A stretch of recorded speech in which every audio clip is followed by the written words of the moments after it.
Buenos días chicos, bienvenidos a su clase virtual, espero se encuentren muy bien. Continuamos pues con nuestras clases de esta forma.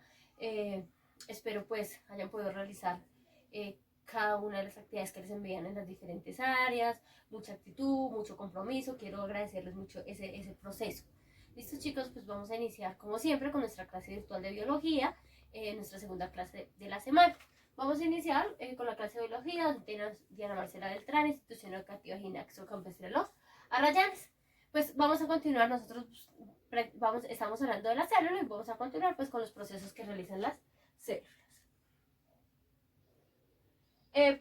Para la clase, recordemos que para la clase que necesitamos, pues el cuaderno, cartuchera y libro, básicamente.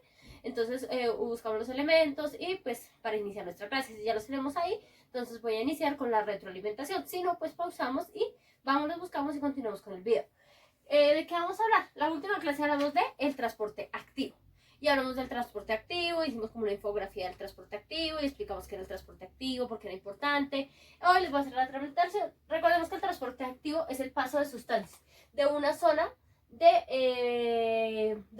de baja concentración a una zona de alta concentración. ¿Qué quiere decir? Que todo el tiempo las sustancias salen, pasan de una zona de baja a una zona de alta concentración, donde las células necesitan gastar energía. ¿En qué procesos? En lo que les decía, procesos como nutrición, alimentación, procesos para producir frutos, todo ese transporte activo es el gasto de energía, pasa de una zona de concentración a una zona de baja concentración. Igual en este proceso pues se utilizan o se realiza a través de las proteínas. Entonces el transporte activo es el paso de sustancias de una zona de baja concentración a una zona de alta concentración, y en este proceso pues se hace a partir del paso de sustancias. Con esto nos faltan, vamos a terminar, ya vimos transporte pasivo, transporte activo, y vamos a terminar con el último proceso de nutrición, que es el de la nutrición de las células, pero desde otro proceso. Todos los tres procesos, transporte pasivo, transporte activo, se hace a través de la membrana celular. Todas las células lo hacen a través de la membrana celular. Hoy vamos a ver el último proceso de nutrición que realizan las células. ¿Listo? Básicamente, entonces, ¿qué vamos a hacer, chicos? Vamos a escribir la fecha del día de hoy, UTP 20, tema, mi alimento con decisión, desempeño 2 y 3, PCR, cómo sacan sustancias las células. Pues hoy vamos a ver cómo, todo eso que se alimentan también, cómo lo sacan las células. Las células, nosotros hablamos específicamente que hay organismos unicelulares y pluricelulares. Dentro de los organismos unicelulares tenemos las células procariotas. Este proceso de nutrición que vamos a ver es específico de las células procariotas. Lo realizan las bacterias, lo realizan algunos protistos. Entonces, cuando hablamos de este proceso de nutrición, es el proceso de nutrición específicamente de las procariotas. Aquí tenemos nuestro pan. Básicamente, lo mismo que hace un Pac-Man cuando se va a comer los bichitos, lo hacen las procariotas. ¿Para qué? Para poderse alimentar. Entonces, el tema, mi alimento con decisión, desempeño 2 y 3, PCR, cómo sacan sustancia en las células. ¿Listo, chicos? Vamos a hablar del primer proceso, que es la fagocitosis. Así observan, aquí lo que hizo la célula fue extenderse y fagocitar. Cuando hablamos de la fagocitosis, decimos que la fagocitosis específicamente es un proceso que realizan las células donde generan unos eutopos. Si observan que ella abre, eso que abre ella, que extiende como unos brazos, son los eutopos. Los eutopos permiten que ella fagocite, o sea, absorba partículas grandes.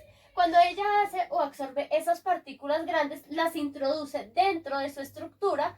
Se dice que es específicamente la fagocitosis es de las amebas. Cuando tenemos bichitos en la barriga, que nos dice el médico, ay, tiene bacterias o tiene bichos en la barriga, ¿qué quiere decir? Que podemos tener una bacteria. ¿Qué hacen las bacterias en nuestro estómago? Fagocitar.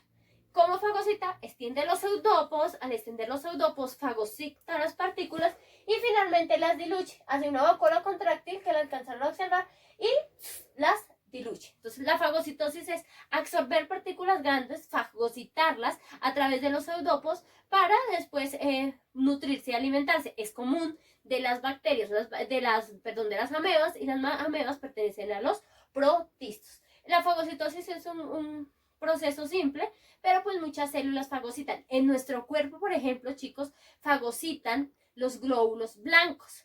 ¿Qué no han podido hacer nuestros glóbulos blancos con el COVID? Con el virus del COVID, fagocitarlos. ¿Qué hacen cuando llega un virus o una bacteria a nuestro cuerpo? Las células, los glóbulos blancos hacen eso que ustedes observaron acá. Fagocitar, chuparlas y destruirlas. Como el COVID es tan resistente, por ejemplo, es un ejemplo claro, no han podido fagocitarlo. Nuestro sistema inmune no lo puede fagocitar y pues por eso necesita ayuda de otros elementos para poder destruir el COVID. Pero generalmente nuestros glóbulos blancos son células fagocitadoras, como las amebas cuando se introducen en nuestro cuerpo son células fagocitadoras. Se absorben y se nutren de partículas grandes. A través de los pseudopos generan esos canales y esos canales pues generan que puedan absorber y alimentarse. Hablamos del siguiente proceso, que es la pinocitosis. La pinocitosis aquí no forma pseudopos, sino que la membrana forma una vesícula. Esa vesícula lo que va a hacer es como una escobita. Absorbe y recoge alimento se introduce en la célula. ¿Qué hace la membrana? Forma una vesícula, absorbe las partículas o los alimentos y los introduce dentro de la célula. La membrana plasmática se rompe un pedazo de su estructura, los introduce, específicamente al introducirse se rompe esta y se forma la vesícula y esa vesícula lo que hace es distribuir el alimento por toda la estructura. A eso llamamos pinocitosis. La pinocitosis es el proceso donde se forma una vesícula a través de la membrana y la membrana rompe, introduce las partículas de alimento. Generalmente tiene como unos sensores acá. Entonces ella atrae esas partículas grandes, rompe la vesícula cuando ya está llena, se rompe y específicamente pues la vesícula distribuye por toda la estructura del citosol o del citoplasma, circula todo el alimento. Entonces cuando hablamos de la pinocitosis es el proceso de partículas grandes donde se rompe la membrana. Lo que no pasa con la fagocitosis. En la fagocitosis forma unos pseudopos, absorbe y pues pierde su forma, pero generalmente introduce alimento. Pinocitosis es muy común en las membranas plasmáticas de algunos organismos. Dentro los tenemos los protistos, pero esa pinocitosis es la formación de una vesícula. Continuamos con la exocitosis. Así como ingresa todo tiene que salir. Entonces, ¿qué pasa acá? Se forma una vesícula. Esta vesícula lo que tiene que generar es eliminar las sustancias. Como les estaba diciendo, chicos, la exocitosis es otro proceso. Como todo ingresa a la célula, pues todo tiene que salir. Entonces, la exocitosis se forma una vesícula y esta vesícula funciona como un guardaescoba, una escoba. Circula por todo el citosol, llega a la membrana cuando ya está lista y todo esto que observamos acá, todas estas partículas son partículas de desecho y esas partículas son expulsadas a través de la membrana plasmática. Entonces, cuando hablamos de la exocitosis, decimos que la exocitosis es un proceso de eliminación de sustancias de desecho que se encuentran en la célula específicamente. Esa eliminación de sustancias de desecho que se encuentran en la célula se hace a través de la membrana plasmática. La vesícula circula, recoge todas las sustancias de desecho, funciona como una escoba, recoge esas sustancias de desecho. Cuando ya se encuentra llena, se adhiere a la membrana plasmática y elimina esas sustancias de desecho hacia el exterior de la célula. Todas las células procariotas realizan ese proceso de eliminación de sustancias. O sea, todas este tipo de células realizan ese proceso de eliminación de sustancias. Con esto, chicos, terminamos el proceso de nutrición de las células, donde, recordemos, vimos transporte activo, transporte pasivo, vimos fagocitosis, pinocitosis y exocitosis. Todas las células realizan ese proceso dependiendo del tipo de célula. La mayoría de células eucariotas realizan transporte activo y transporte pasivo. Y las células procariotas realizan fagocitosis, exocitosis o pinocitosis. ¿De qué depende? No quiere decir que que no lo realizan otras células, no. Lo que les decía, nuestras células de nuestro cuerpo realizan según el proceso de nutrición que necesiten, lo pueden realizar.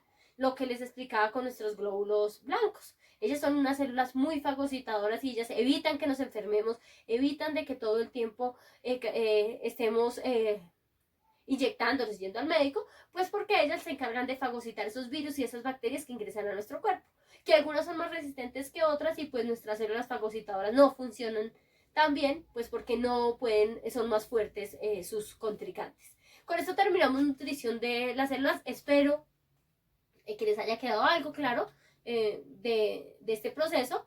Importante, chicos, quiero agradecerles pues que han sido muy dedicados en sus trabajos. ¿Qué vamos a hacer? Para esto, esta es la tarea. Para la tarea solo me van a enviar la foto del libro. Si quieren hacer, pueden tomar apuntes de la clase, van a tomar los apuntes de la clase, de lo que deseen, pero me van a enviar la foto de la tarea. ¿Cuál es la actividad para casa que deben de realizar? Y deben enviarme una foto. ¿Cuándo me deben enviar la foto? El 11 de mayo. O sea, la siguiente clase. Tienen toda esta semanita para entregar la actividad. O sea, la última fecha de plazo es el 11 de mayo. ¿Qué van a desarrollar? Desarrollo de competencias, página 43 de su libro Conecta. Observan con detenimiento la ilustración de la derecha, esta, y a qué clase de transporte corresponde. Entonces me van a decir si es transporte activo, transporte pasivo. Me van a decir, al no existir los sectores de la membrana, ¿qué pasaría con la célula? ¿Se acuerdan que yo les decía que en la pinocitosis existían como unos receptores? Ahí les di, estos son los receptores que atraen el alimento. ¿Cuál es la función de la vesícula en este transporte? Realiza las actividades que se encuentran a continuación teniendo en cuenta la información de la tabla. Pseudópodos, exocitosis, autótrofos, endocitosis, flagelos y heterótrofos. Establezca semejanzas entre A y E. ¿Qué semejanzas tienen los pseudópodos y los flagelos? Recordemos que los flagelos son los organismos de locomoción de algunos protistas. ¿Qué diferencias existen entre la C, autótrofos, y la F, heterótrofos? Esa está muy fácil, chicos. ¿Qué relaciones hay entre B, exocitosis, y D, endocitosis? Exocitosis o pinocitosis es pinocitosis y endocitosis es lo mismo. ¿Listo, chicos? Si tienen alguna duda, si tienen alguna pregunta, no duden en realizar las preguntas. Chicos, ¿dónde me van a hacer esto? Me envían la foto del libro. ¿Listo? Me contestan aquí, bien organizadito, todo el proceso. ¿Listo, chicos? Un abracito. Nos vemos en la siguiente clase. Gracias por estar en la clase.